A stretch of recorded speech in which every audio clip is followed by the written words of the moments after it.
ফজরের পরে সালাম ফিরিয়ে কারো সাথে কথা না বলে এই দোয়াটি মাত্র 100 বার পড়বেন, পুরা দুনিয়ার সমস্ত সম্পদ আপনার পায়ের নিচে চলে আসবে ইনশাআল্লাহ। আপনি মাটি ধরবেন, সেটা স্বর্ণ হয়ে যাবে। আপনি বিজনেসে হাত দিবেন, বিজনেস বড় হয়ে যাবে। আপনি যে চাকরি করতে যাবেন সেখানে আপনার প্রমোশন হবে ইনশাআল্লাহ। আমি কথা দিচ্ছি, এটা একটা পরীক্ষিত আমল। অনেক বড় বড় আলেমরা, মুহাদ্দিস, মুফাসসিরগণ এই আমল করে নিজেরা উপকৃত হয়েছেন। এটা পরীক্ষিত একটা আমল। বিশ্বনবী বলছেন, যে ব্যক্তি ফজরের নামাজ পড়ে এবং জামাতের সাথে পড়ে তার রিজিকের কখনো অভাব হবে না। ফজরের নামাজের পরে সম্পদকে তাকসিম করা হয়, রিজিককে তাকসিম করা হয়। ওই সময় যারা ঘুমিয়ে থাকে এরা কখনো সম্পদের মালিক হতে পারে না। এটা খুব আপনাদেরকে খেয়াল রাখতে হবে। ফজরের নামাজ পড়বেন সুন্দর করে, জামাতের সাথে পড়বেন, জায়নামাজের মধ্যে বসে থাকবেন, সালাম ফিরিয়ে কারোর সাথে কথা বলবেন না। 100 বার পড়বেন সুবহানাল্লাহি ওয়া বিহামদিহি, সুবহানাল্লাহিল আযীম ওয়া বিহামদিহি। এটা 100 বার পড়বেন। এটার সাথে অনেক আলেমরা সাথে আস্তাগফিরুল্লাহ অ্যাড করেছেন, সুবহানাল্লাহি ওয়া বিহামদিহি, সুবহানাল্লাহিল আযীম ওয়া বিহামদিহি, আস্তাগফিরুল্লাহ। এইভাবে 100 বার পড়বেন।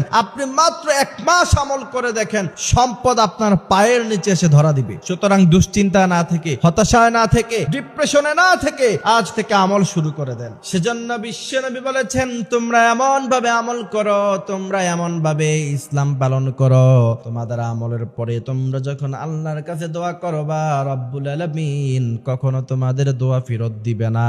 এজন্য আমার ভাইয়েরা, আল্লাহ বলেন, গোলাম তোমার কত দরকার, তোমার কাছে কত প্রয়োজন, এর চেয়ে বেশি আমার কাছে আছে। আবার বিশ্বনবী খুব সুন্দর বলেছেন, চমৎকার হাদিস বলেছেন, ভোর রাতে তাহাজ্জুদের সময় আল্লাহ রাব্বুল আলামিন সপ্তম আসমানে আকাশের মধ্যে এসে বান্দাকে বলে, বান্দা তোমার জীবনের কি প্রয়োজন আমার কাছে চাও, আমার জীবনের কতটুকুন দরকার আমাকে বলো, আমি তোমাকে দিয়া দিব। গাড়ি লাগলে বলো, বাড়ি লাগলে বলো, সম্পদ লাগলে বলো, আবার যদি স্ত্রী লাগে তাও বলো, তোমার জীবনের কি দরকার সব আমি দিয়ে দিব। আর ওই ভোর রাতে আল্লাহ যখন বান্দাকে ডাকে তখন আমরা নাক ডেকে ঘুমাই। এজন্য আমাদের জীবনের হতাশার কোনো শেষ নাই, ডিপ্রেশনের কোনো শেষ নাই। সেজন্য আল্লাহ বলেন, ওয়া মাইয়াত্তাকিল্লাহা ইয়াজআল লাহু মাখরাজা, যে তাকওয়া অবলম্বন করে তারে আমি আল্লাহ এত বেশি সম্পদ দিব। ইয়ারযুকুহু মিন হাইসু লা ইহতাসিব, মানে বেহিসাব, তার কোনো হিসাব নাই, তার কোনো নিকাশ নাই। এত বেহিসাব সম্পদের মালিক আল্লাহ বানায়া দিবে।